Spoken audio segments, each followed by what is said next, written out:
রাসূল সাল্লাল্লাহু আলাইহি ওয়াসাল্লাম বলেছেন, কোনো ব্যক্তি যদি চুরি করে লা ইমানু, সে মুমিন থাকে না। ওয়ালা ইয়াসরাবুল খামর, যদি কোনো ব্যক্তি নেশাদার দ্রব্য পান করে নেয় তাহলে সে মুমিন থাকে না। এই রমজান মাসে আমাদের নেকিকে, সমস্ত যে গুনাহ রয়েছে সমস্ত গুনাহকে মিটিয়ে দেওয়া হবে। কিসের বিনিময়ে বলেছেন? ঈমান থাকতে হবে। এই রমজান মাসে যদি আমরা ঈমানের সাথে যদি কোনো গুনার কাজের সাথে সম্পৃক্ত হয়ে থাকি তাহলে কি সমস্ত গুনাহকে মাফ করে দেওয়া হবে? বলুন। প্রশ্ন এবার আপনার কাছে। যেমন কোনো ব্যক্তি চুরি যদি করে তাহলে মুমিন থাকে না। কোনো ব্যক্তি যেমন নেশা দ্রব্য পান করলে মুমিন থাকতে পারে না। কোনো ব্যক্তি যদি রমজানের সিয়াম পালন করে, যদি সালাত আদায় না করে, অন্যায় কাজের সাথে যদি জড়িত থাকে, অবৈধ কাজের সাথে যদি জড়িত থাকে, ইফতারি করা হলো, ইফতারির সাথে সাথে বিড়িতে মুখ লাগিয়ে দিল, ইফতারি করা হলো, ইফতারির সাথে নেশাদার দ্রব্যের সাথে মিলে গেল, তাহলে সে ঈমান থাকলো না। এই ঈমান না থাকার কারণে তার রোজা রাখার তাকে না রাখাই ভালো। সে তো নাকি মাপ মোচন হলো না। একথা আমি বলছি না, একথা রাসূল সাল্লাল্লাহু আলাইহি ওয়াসাল্লাম বলেন।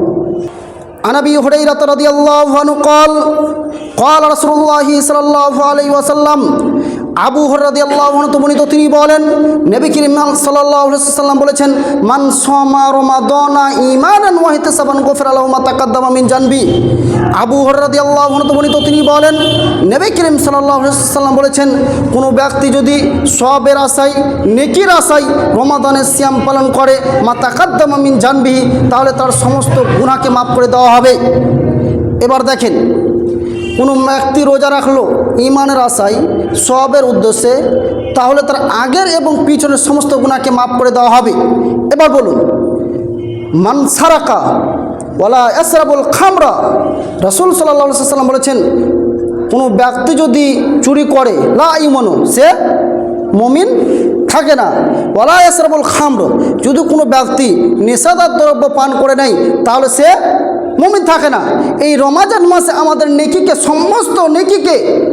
সমস্ত যে গুনাহ রয়েছে সমস্ত গুনাহকে মিটিয়ে দেওয়া হবে। কিসের বিনিময়ে বলেছেন? ঈমান থাকতে হবে। এই রমজান মাসে যদি আমরা ঈমানের সাথে যদি কোনো গুনার কাজের সাথে সম্পৃক্ত হয়ে থাকি তাহলে কি সমস্ত গুনাহকে মাফ করে দেওয়া হবে? বলুন। প্রশ্ন এবার আপনার কাছে। যেমন কোনো ব্যক্তি চুরি যদি করে তাহলে মুমিন থাকে না। কোনো ব্যক্তি যেমন নেশা দ্রব্য পান করলে মুমিন থাকতে পারে না। কোনো ব্যক্তি যদি রমজানের সিয়াম পালন করে, যদি সালাত আদায় না করে, অন্যায় কাজের সাথে যদি জড়িত থাকে, অবৈধ কাজের সাথে যদি জড়িত থাকে, ইফতারি করা হলো, ইফতারির সাথে সাথে বিড়িতে মুখ লাগিয়ে দিল, ইফতারি করা হলো, ইফতারির সাথে নেশাদার দ্রব্যের সাথে মিলে গেল, তাহলে সে ঈমান থাকলো না। এই ঈমান না থাকার কারণে তার রোজা রাখার তাকে না রাখাই ভালো। সে তো নাকি মাপ মোচন হলো না। একথা আমি বলছি না, একথা রাসূল সাল্লাল্লাহু আলাইহি ওয়াসাল্লাম বলেন।